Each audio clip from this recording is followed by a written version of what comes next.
Bismillahirrahmanirrahim. Assalamu alaikum. In today's lecture, we are going to take an example of simple regression. We'll compute the parameters A and B, which are the intercept and the slope coefficients.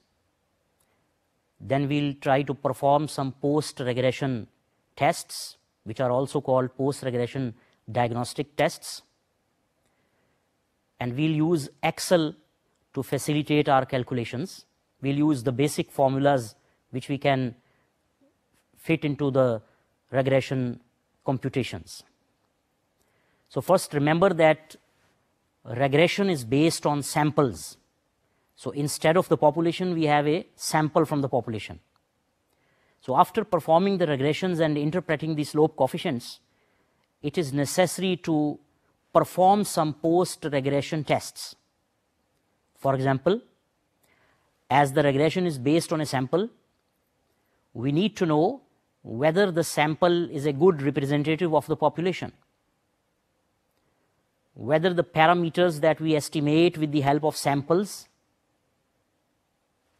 may show the same results in the population, or they represent the population, or they are good estimates of the population parameters. Similarly, we want to know how good is our prediction or predictive power. On the base of the model that we are using, the simple regression model, how good can we predict the values of the dependent variable on the basis of the independent variable? There are various statistical tests that we can perform to know whether the sample is a good representative of the population, or whether the parameters that are estimated on the basis of the sample values are a good estimate of the population parameters, or if the regression equation properly explains the variations in the dependent variable caused by the independent variable or the independent variables, as we will see later on. So in the first slide, you will be provided with an example. We will compute the regression statistics, the parameters, the intercept and the slope coefficient, and then we will perform or understand how to perform some post-regression tests, remembering that our observations are a sample basically, which may or may not be a good representative of the population. So in the first slide, you will be seeing the values of X and Y. For example, suppose that X is the income in 1,000 rupees and Y is the expenditure on food items in 1,000 rupees. So you have the columns of X and Y, and as you see in the slide, you have various columns that compute the product of X and Y, the square of the independent variable X, the trend values, which are basically computed from the estimated regression equation, the error term, which is the difference between the actual observation and the estimated value, and the square of residuals or error terms, E square, that is used in various statistics or various tests that we are going to perform. So first of all, you learned how to compute the parameters B and A with the help of some formula that we developed by optimization, by minimizing the sum of squared errors or residuals. This is why it is called a least square regression line. So we had developed those formulas. They are in front of you in the slide.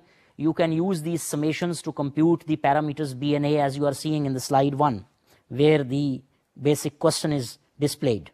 So the value of B is 0.82 and that of A, which is the intercept, is 0.3. So we'll try to learn what is the meaning of this 0.82 and what does the intercept show. So for this, we'll have to interpret the values which we have computed on the basis of the sample. So in the next slide, on the right side, you are seeing a diagram which shows the straight line that has been estimated, y is equal to a plus bx. If you look into the left side of the diagram, you have the value of a, which is basically the point where this line intersects the y-axis. So this is why it is called a y-intercept. This is an upward sloping line, which means that when x changes, y changes in the same direction. The variation in y is caused by variation in the values of x. Now the concepts you already know are slope or derivative. If you look into the triangle which shows the values of delta y and delta x, then the ratio delta y over delta x is your parameter b, which we call slope coefficient. And you know how to estimate this slope coefficient for a straight line for a regression equation y is equal to a plus bx. So the intercept basically shows the initial point or the point where the value of x is 0 or the point where the line is intersecting the y-axis. It may be an initial value.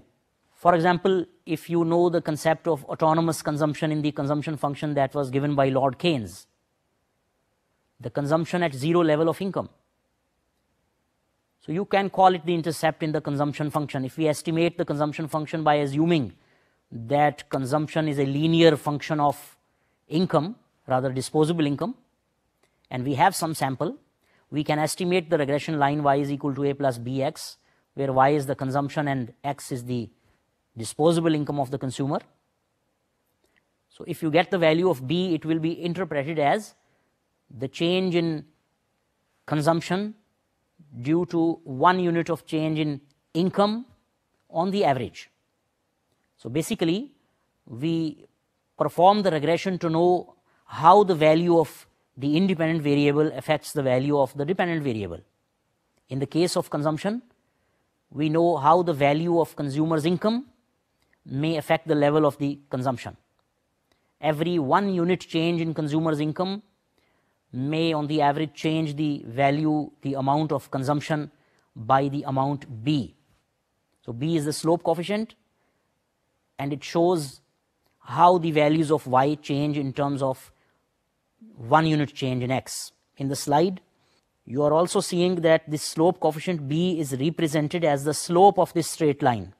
As you know, the delta y over delta x represents the slope, and if it is a continuous function, it was the derivative of y with respect to x. So when we speak of intercepts, we have examples of autonomous consumption, or if you speak of investment functions, you have the autonomous investment example. So these are the values at which the independent variable has a 0 value. Sometimes it is an initial value. If you assume that all your values are positive and they lie in the first quadrant, as some economic functions do, then this may be called as an initial point. In the slide, you are seeing that the line is positively sloped, which means that the sign of the coefficient b is positive. B is positive. The sign is a plus sign. If the line would have been downward sloping and you had a sample of such regression line, then the value of b would have been negative. In our example, where b is 0.82, it is a positive value. When b is positive, it means that the change in y is in the same direction as the change in x. If b would have been negative, we would have said that on the average y changes in the inverse direction as x changes by 1 unit. So the interpretation of the slope coefficient is easy. When you come to know about multiple regression equations, you will be interpreting the slope coefficients in terms of partial derivatives. And when we speak of intercepts, it is the point, remember, where the line intersects the y-axis or where the value of the independent variable is 0.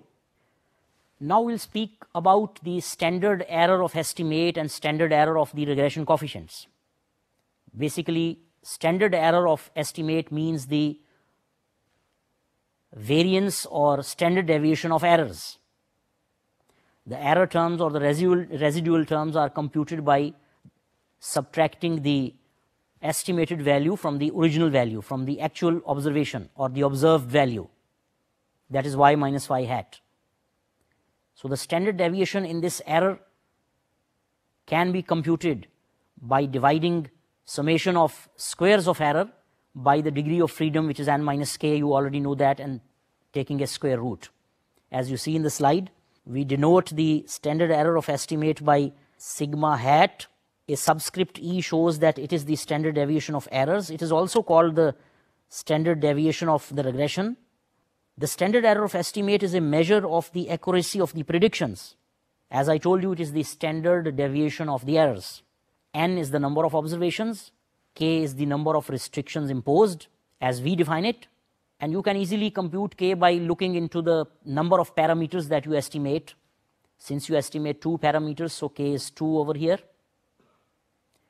Summation of e square represents the sum of the squared residuals. So if you don't take the square root, it is the variance of errors. And if we take the square root, it is the standard deviation of errors, or we call it standard error of estimate. The second thing that you are seeing in the slide is standard error of the slope coefficient b. When we perform regression with one independent variable, we have one slope coefficient, and we want to know how the b that is computed on the basis of samples varies.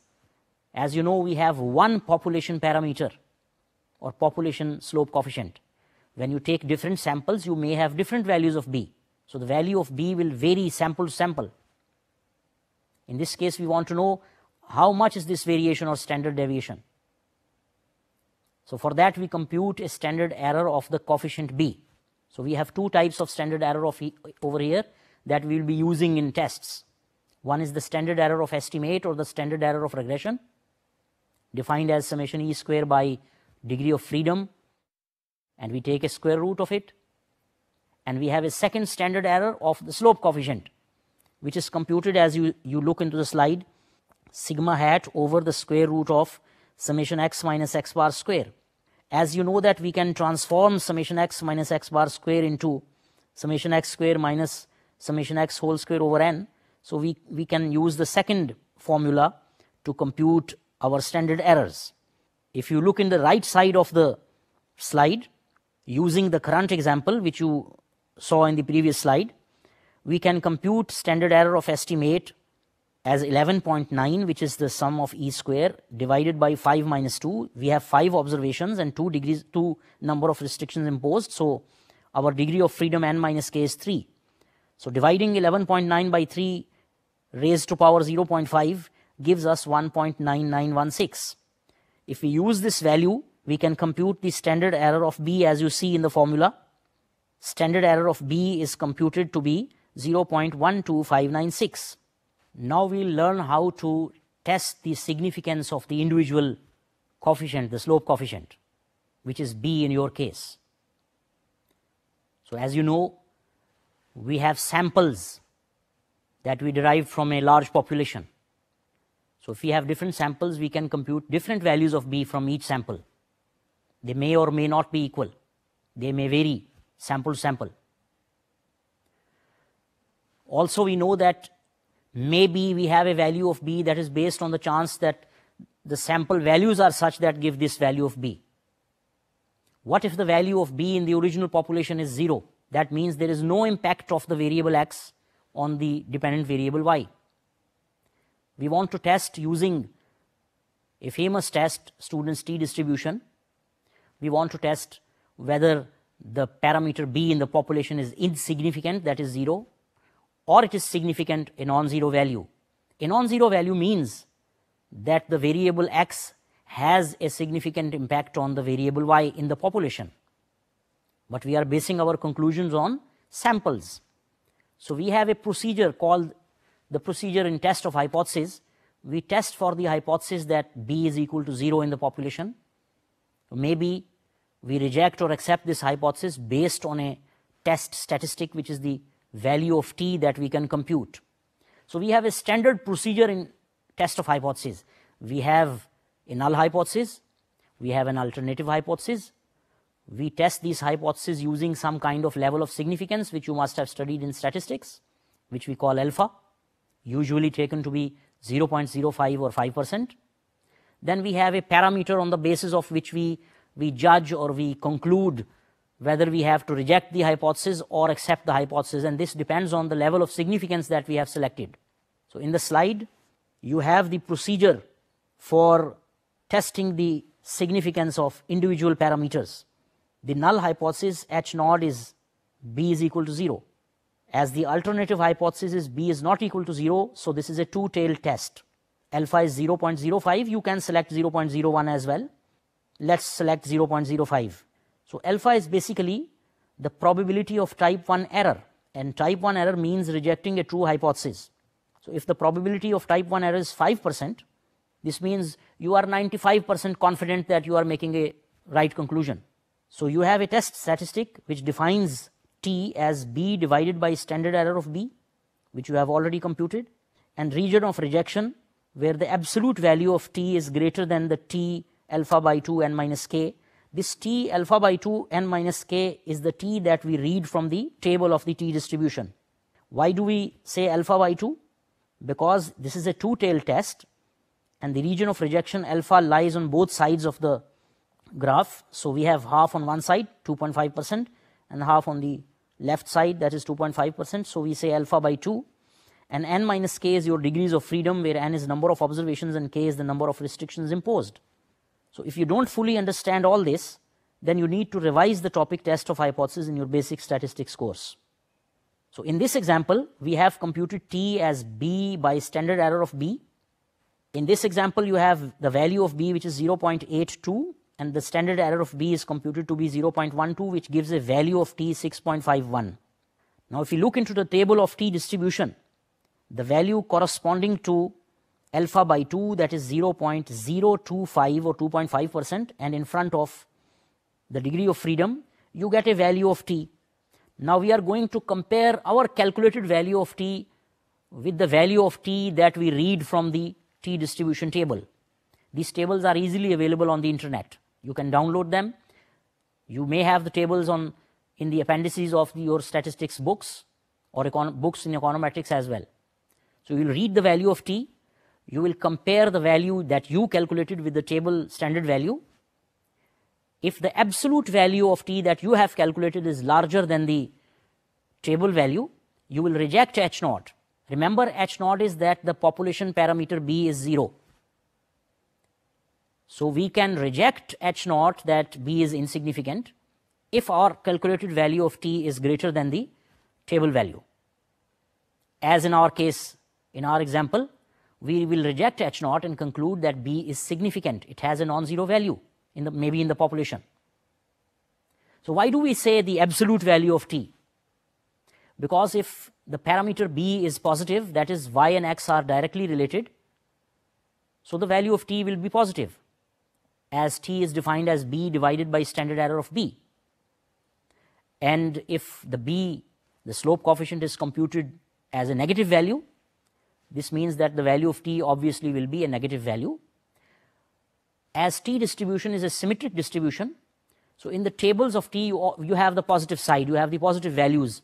So we compare the absolute value, that is ignoring the sign, with the value from the table and reject or accept h naught accordingly. So in this case, we have rejected h naught and we can conclude that b is significant. This means that, truly speaking, at 5% level of significance, with 95% confidence, we can say that the variable x has a significant impact on the variable y. This test is called individual variable significance test. Some people also call it a t-test. Some people call it a post-regression test or regression diagnostic test for the significance of the parameter or significance of individual parameter. When you will use softwares, you will be automatically getting these values and the levels of significance, etc. In some tests, you need to read the value of t distribution or t-test from different statistical tables that are computed at different levels of significance. So you have many different types of tables available on the internet. Just for example, I have given a website from where you can download some statistical tables, including the table for t distribution. Usually in every table you have the instructions how to read the value of t at different levels of significance and degrees of freedom. But normally we have a simple structure of the table. We have two parameters here. One is the level of significance and second is the degree of freedom. For example, if you have a level of significance of 5%, that is 0.05. In some tables you will read, as a two-tailed test, you will read the value of 0.025 instead of 0.05, as you must read alpha by 2. And in some tables, it is already computed. The value is already given. You will see above 0.05, but you will have different values of one-tailed test and two-tailed test. Usually on the left side, in the first column, you will have a degree of freedom. So the value corresponding to your level of significance and degree of freedom is the value of t distribution, the standard value, at a specific level of significance and a degree of freedom. I have provided you with a table in the slide. The above website wps.aw.com and a full address beyond that is a PDF file, portable document format, that you can download, and you have the values of T distribution, F distribution, standard normal distribution, etc. You have a part of the table available in this PDF file. In the leftmost column you have the degrees of freedom, 1, 2, 3 and so on. In the first row you have the values of level of significance, that is T at 0.1 which means 10%, T at 0.05 which means 5%, and T at 0.025 which means 2.5%. Now suppose we want to read the value of T at 5% with 3 degrees of freedom, but this is a two-tailed test. So in this table we will be dividing 5% by 2 and get 2.5%. So we will be reading the column which states T 0.025, and if we are reading 3 degrees of freedom, the corresponding value is 3.182. So this is how you can read the value at any level of significance, one-tailed or two-tailed, with a specific degree of freedom. If you are reading a two-tailed T distribution at 5% level of significance, you will see the column with 0.025, and if the degree of freedom is 2, then the corresponding value is 4.303. So this is how you read the values of T distribution from the tables. Remember that in the table you have values of T distribution at specific levels of significance that are already computed, 1%, 5%, 10%. But now with the help of software, for example Microsoft Excel, you can easily compute the value of T distribution or T statistic at any level of significance, at any degree of freedom. The level of significance that is usually assumed is 5% or 1% or 10%, but you can have the value of T at 7%, 9%, etc. However, in research we normally follow the traditions and we assume 5% or 10% or 1% level of significance. So there is a formula available in Microsoft Excel that computes the value of T. So if you have Microsoft Excel, you don't need the tables from the internet. Usually in the examinations, if you have the facility to use Microsoft Excel, you can use the formula I am going to display to compute the value of table value of T. In the slide, we are computing the value of T at 5% level of significance at 3 degrees of freedom. So the value is, the formula is T dot INV for inverse dot 2T, which means two-tailed, and you have two parameters in the parenthesis. One is 0.05, which is the level of significance, and comma, and then 3, which is the degree of freedom. So this, if you enter this formula, if you type this formula in any cell of Microsoft Excel and press enter, you will get the value 3.182. You can perform different examples to compare the values that Excel provides you with the usual tables that are available on the internet. This value of T is used in the test for individual variable significance. We have a concept available in econometrics which is called the coefficient of determination. Basically, it is the explanatory power of the model you are using. So you know that if you use simple regression, for example, you have an estimated value of the dependent variable, y hat in this case. Let's assume that the dependent variable is denoted by y, then y hat symbolizes the estimated value. The difference in the actual and estimated value is your residual. If residuals are large, this means maybe the predictive power of the model is not good. So we have R square, capital R square, which is a symbol for coefficient of determination. Remember that this is not the square of the correlation coefficient. It is basically a ratio of explained variation to total variation.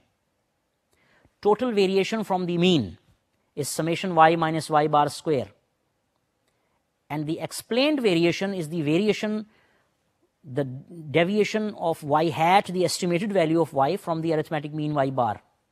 You can say summation y hat minus y bar square.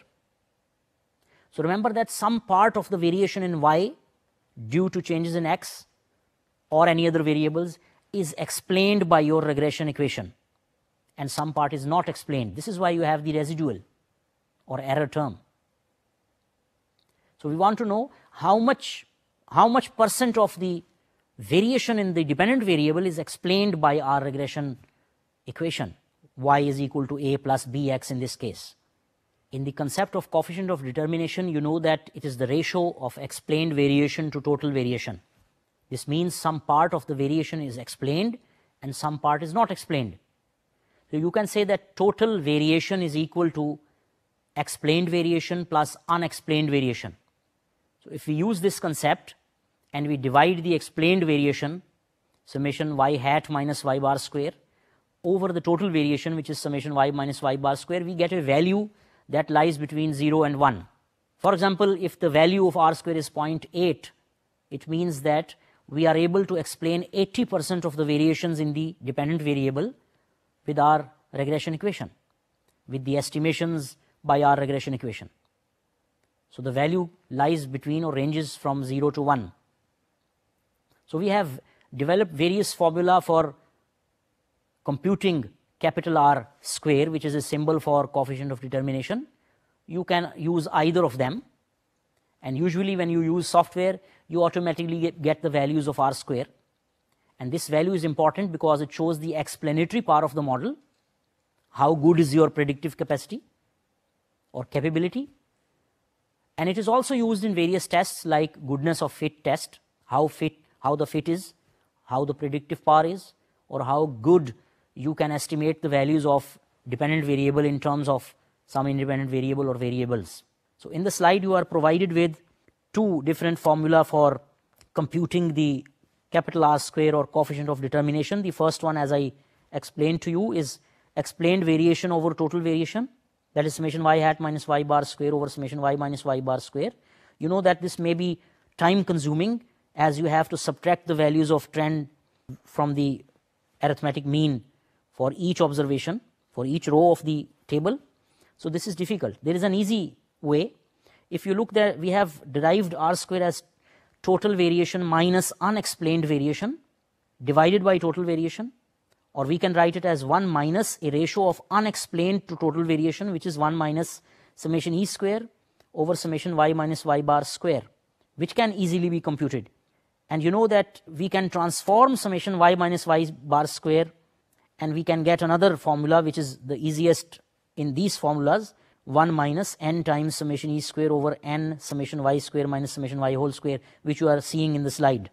If we use an example with values of summation e square as 11.9, summation y square as 4385, and summation y as 145, with 5 observations, that is n is equal to 5, we get an R square of 0.934. This means that this regression equation is able to explain 93.4% of the variations in dependent variable due to the independent variable or any other variables. So we have a predictive power of 93.4%. So remember that R square is always positive, and note something which you will come to know with practice, and later on when you do multiple regression you will come to know that this is actually not the square of the correlation coefficient, but in case of simple regression equation, that is a dependent variable regressed on one independent variable, its value is equal to the square of the correlation coefficient. But this is not the case in other regression equations with more than one independent variable. So remember that coefficient of determination and coefficient of correlation are two different concepts. So we use both concepts in statistics and econometrics. So the predictive power of the model is important, because if you don't have a good predictive power, it is useless to use the model in forecasting or prediction. You want to know the value of y, for example, in future, based on some assumed value of x. If your estimation or predictive power is good, you have good estimations or forecasts. Otherwise, you will be far from the actual observations, and this is not good. There is a post-regression test that must be performed. It is called the goodness of fit test.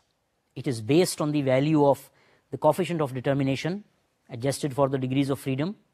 We have an F statistic on the basis of which we will know whether the regression equation that is computed or calculated or estimated using a sample is good for predicting or forecasting the values of dependent variable in terms of the independent variable. So we have a standard procedure of test of hypothesis which tests the hypothesis that the fit is not good or an alternative hypothesis that the fit is good. And the parameter on the basis of which we conclude is called F statistic. You know the F distribution, which is basically a variance related distribution, which has a right tail, as you will see. So in the F distribution, we compute the value of F from the given regression equation and sample, and we compare it with the value of F which we read from a table, which are available on the internet and in your books of statistics, and we can also compute the value of F using Microsoft Excel. So let's see what is the procedure for testing the goodness of fit. This procedure is given in the slide. The null hypothesis is the fit is not good, with an alternative hypothesis that the fit is good. We are assuming a level of significance as 0.05 or 5%, although you can use 0.01 or 1% as well. The test statistic or the parameter, the statistic F, is defined as r square by 1 minus r square into n minus k over k minus 1. N is the number of observations, k is the number of restrictions imposed, which is equal to the number of the parameters that we estimate according to our definition. And r square is basically the coefficient of determination, which is the raw explanatory power of the model. So as you see, we can compute r square from a formula that is easy to use and calculate. And we have a region of rejection that the value of F is greater than F alpha k minus 1 n minus k. So you see that the value of F that we read from the table has three parameters like alpha, the level of significance, n minus k and k minus 1. So in fact, the tables that you will find will be for different levels of significance. So when we compare our calculated value of F with the tabulated value, if it is larger, we will reject H naught because this is a region of rejection condition or the critical region. Or a condition, if it is fulfilled, we reject H naught. So if F is larger than the table value, we will reject H naught and conclude that the fit is good. So if you have 10 to 15 observations, then normally the value of F in the table is less than 10. So if you have a value of 15, 20, 25 for 15 or 10 observations, you can safely say that the fit is good. So in this example, we have computed F based on a value of r square of 0.934 with 3 degrees of freedom, that is n minus k. If we have 5 observations and number of restrictions are 2, then the degree of freedom is 3, and k minus 1 is 1 as k is 2. So the value of F is 42.4.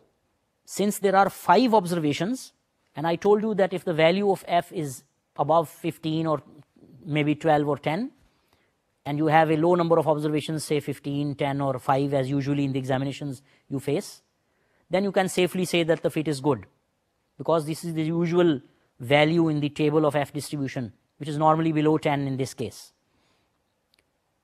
So comparing this value with the table value is 10.13, and we have a value of 42.4. It is larger than the table value. So as the condition in the region of rejection is fulfilled, we will reject H naught and conclude that the fit is not good. This procedure is adopted after performing a regression. So when you perform or run a regression or estimate the regression line, you have some tests to perform to be sure that this is a good regression line, or you have good estimates. One of them is the goodness of fit test, which sees the predictive power of the model or the goodness of fit. As I told you, if F is large or larger than the table value, we can conclude that the fit is good and suitable for using in predictions or forecasting. We learn now how to read the value in the F distribution for using in the goodness of fit test. The tables available in various books or the internet or the usual tables that are available are for various levels of significance. For example, you will have a separate table for 1% level of significance, for 5% level of significance, and 10% level of significance. Or you may combine these 3 tables into one as well, but you have different values for different levels of significance. So to read F, you need to know 3 values. One is the level of significance, alpha, and then we have 2 degrees of freedom. One is n minus k and second is k minus 1. If we take the usual example we are discussing, then n minus k is 3 and k minus 1 is 1. So to read the value of f, I have provided you with a website address which gives a PDF or portable document format file. In the file you have table 4, which shows the table on f distribution at 5% level of significance. In the slide, the part of the table is provided. In the leftmost column, you have the one of the degrees of freedom, which is n minus k, and in the first row you have another degree of freedom, which is k minus 1. So the leftmost column shows n minus k, and the right and the above row, the topmost row, shows the value k minus 1. Under the second column alpha, you are seeing various levels of significance repeated for each degree of freedom in the leftmost column. That is 0.1, 0.05, and so on. 5 different values for each degree of freedom. So let's select 0.05. So assume that we are going to read the value of f at 5% level of significance, where k is 2, so k minus 1 is 1, n is 5, and k is 2, as I told you, so n minus k is 3. So in the third column, under the value 1, you have a value 10.13, which is encircled. Basically, this is the value in front of n minus k, which is 3, and below in the column k minus 1, which is 1, at 0.05 level of significance. So this is the value at 5% level of significance for 1 and 3 degrees of freedom, that is k minus 1 and minus k. So as you see, if you have a low number of observations, the values are not very large. But it is always safe to look into the table. These tables are computed for specific levels of significance. Now Microsoft Excel can be used to get the value of f for any level of significance and degree of freedom. You don't need to stick to the tables that you download from the internet or from books. So how to do it in Excel is easy. You use a formula provided that computes the f distribution at various levels of significance and degrees of freedom. In the slide, we are reading the value of f at 0.05 level of significance and 1 and 3 degrees of freedom. Select any cell in Microsoft Excel and type. You know that to write a formula, you have to start with an equal sign.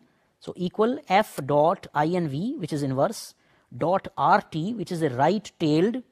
This is a right-tailed distribution, in fact.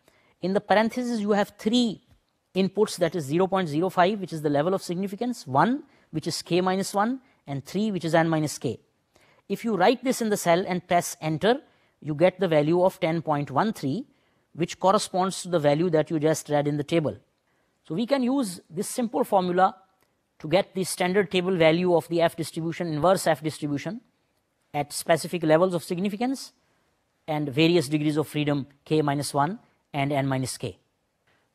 We can also perform basic calculations in regression with the help of Microsoft Excel, which is easy to use and in excess of almost everyone here. So we have many ways to use Microsoft Excel to perform regressions.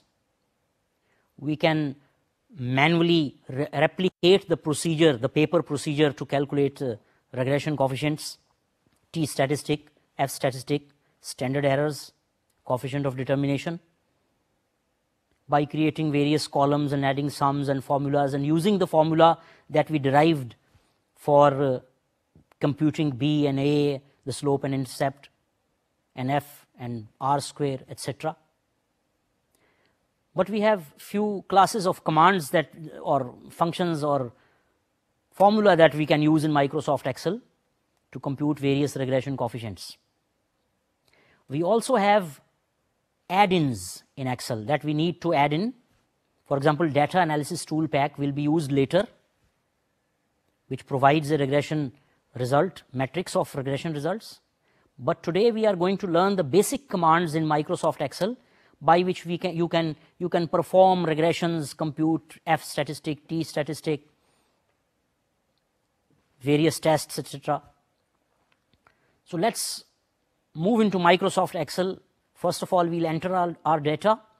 Then we'll use various commands like slope for computing the value of the slope coefficient, the formula intercept for computing the intercept of the slope of the regression equation, which you called A. We have a formula trend, which computes the trend values. We also have a good formula line ST, ST for straight line. So line ST will provide you various results at once. So let's see in the slide how to do that. So you are seeing that we have 5 observations entered under Y and X. The first Y observation is 20, which is in the cell B3. So you, as I told you, you can use the formula intercept and slope to compute the values of A and B in the regression equation. So as you are seeing, if we type equals, which is a starting point for every formula in Excel, so equals intercept, and in parentheses you have a range. The first range is the values, the range of values Y, and the second is the range for the values of X. So you are seeing B3 colon B7, which means the values from the cell B3 to the cell B7, that is from the value 20 to 36, and comma, now the values of X, the range of the values of X, which is from cell C3 to C7. When you enter this, you will get the value of A, which is 0.3.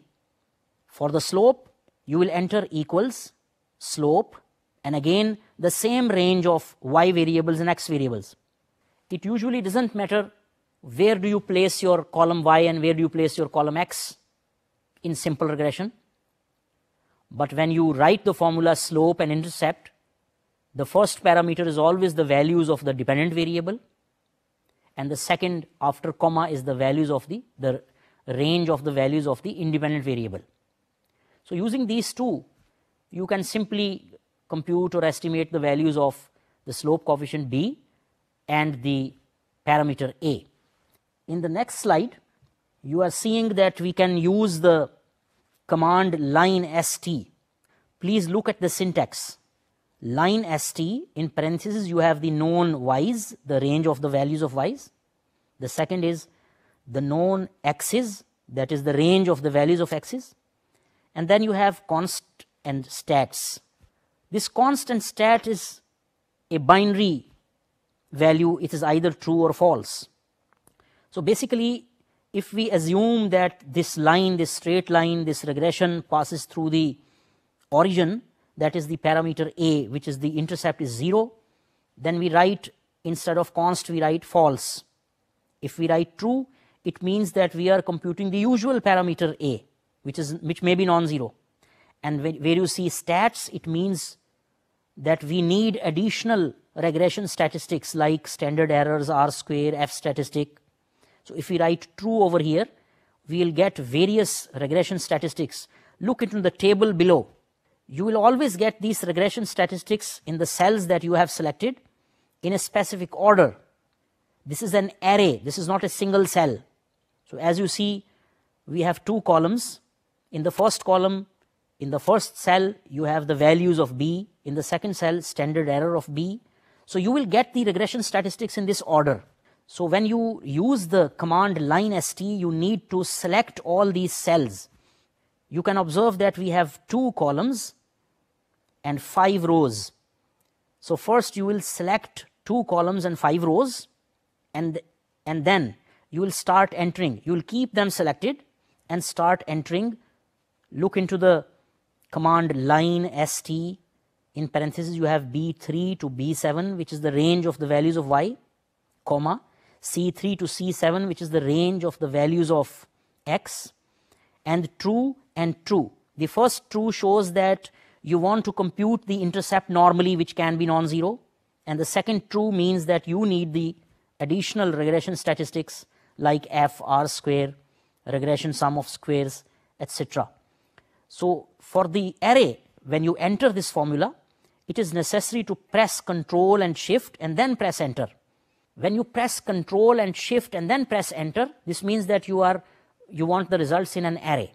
If you don't press Control and Shift and you just enter the formula, you will get only the value of B in one cell. You will not get the additional statistics. So there is a way how to write the formula and how to perform it in Microsoft Excel.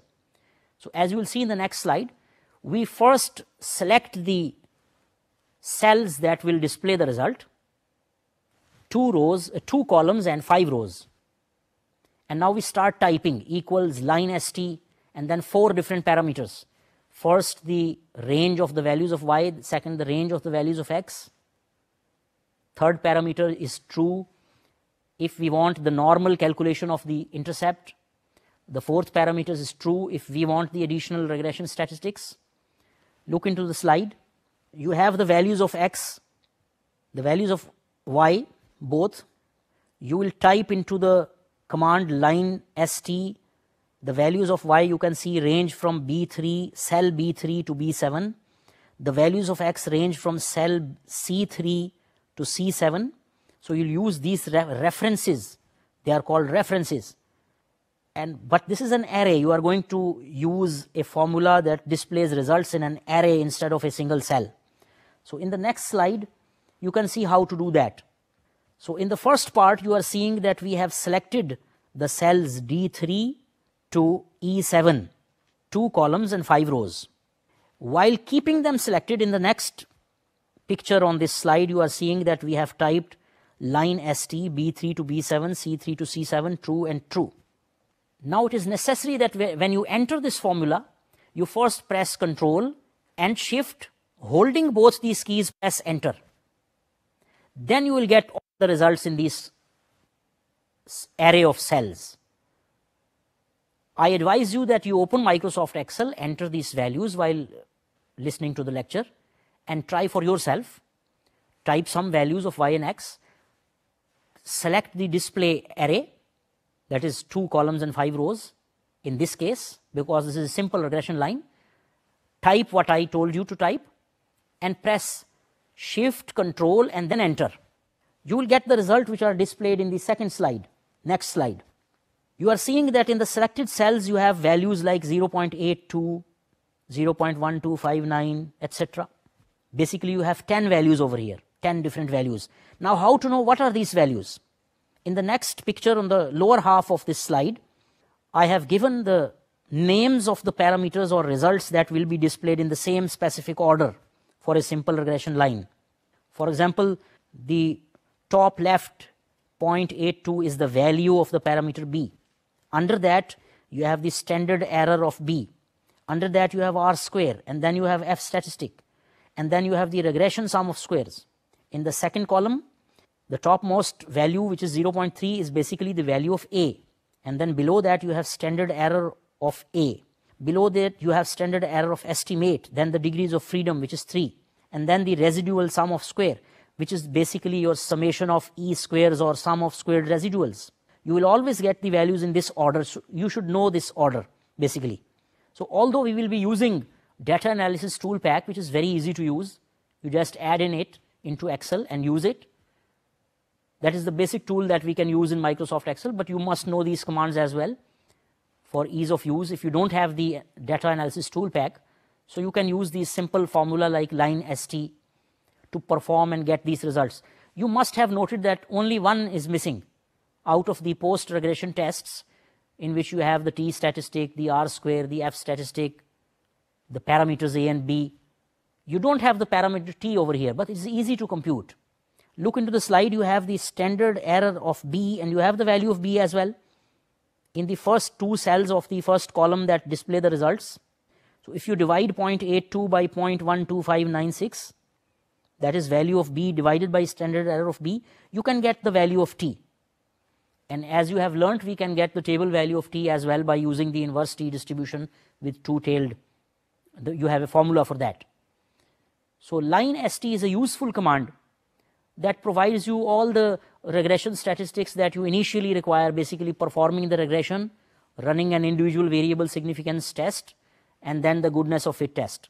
Whatever is required in these tests can be computed, or you can get the display on Microsoft Excel by just using the line st command, and in one command array, in an array will display the required results. One more useful command which I'll tell you after the line st is computing the trend values, because you require the trend values or the summation e square in other calculations as well. So you can compute the trend values in Microsoft Excel even without computing the regression equation. Look into the next slide. We have the same values of y and x. We have used the formula trend. We typed equals trend, and in parentheses you have 4 or 3 different parameters. One is the range of the values of y. We have 4 different parameters: range of the values of y, then which is B3 to B7, then the values of x, C3 to C7. These are cells references. Notice that we have a $sign against before and after the alphabet in the cell reference, because we are going to use this to drag and apply this formula to a number of cells, and when we drag the formula, it changes the reference. If we want that particular reference is not changed, we insert a $sign around the alphabet of the reference, as we have inserted in the slide against before and after B. So the first parameter B3 with a $sign before and after B to B7, and then C3 to C7 are 2 parameters that show the range of y values and the range of x values. The third parameter C3 is the value of x for which we are computing the trend value of y. So we didn't place a $sign against before and after C, because we want that when we drag this formula, this C3 or reference of the value of x changes. So it will change. So this formula provides you with the ability to compute the trend values, as you see in the lower half of the slide, the trend values 20.8, 24.9, etc. When you drag this formula, and enter, you will get the values automatically, and you can do that without even finding the value of A and B. So this is how you can compute various statistics. If you use Microsoft Excel, you mainly have 2 options. One, use of simple formulas. Second, use of data analysis toolpack. We'll do the data analysis toolpack later. Today you learned how to find the value of the slope coefficient by using the formula slope, the value of the intercept by using a formula intercept. You use the line st command, which is usual in Excel. It is easy to use, and you get 10 different parameters in case of simple regression equation. By simple regression equation, I mean the regression where the dependent variable is regressed on one independent variable only. So you get 10 different parameters. Remember that for that you need to select the array where you want the results to be displayed, and then enter the type the formula, and while entering it, press Ctrl and Shift and then enter. You will get all these 10 values. If you forget what these 10 values are, or you forget the order in which these values are displayed, just use the Microsoft help for line st. Type equals line st, you will get a sign, click it, you will get the help as well. Double click, you will get the help, or use help simply, and in the search box type line st. You will get the order in which these parameters are displayed.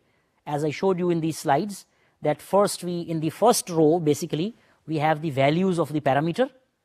In the second row, we have standard errors of the parameter. And in the later rows, in the first 2 columns only, we have the values like standard error of estimate, R square, F statistics, etc. You also learned how to use the formula trend to compute the trend values of y, giving a specific value of x. So these are useful. I advise you to practice them. They are easy to use, and then we can move to data analysis toolpack later. Thank you very much.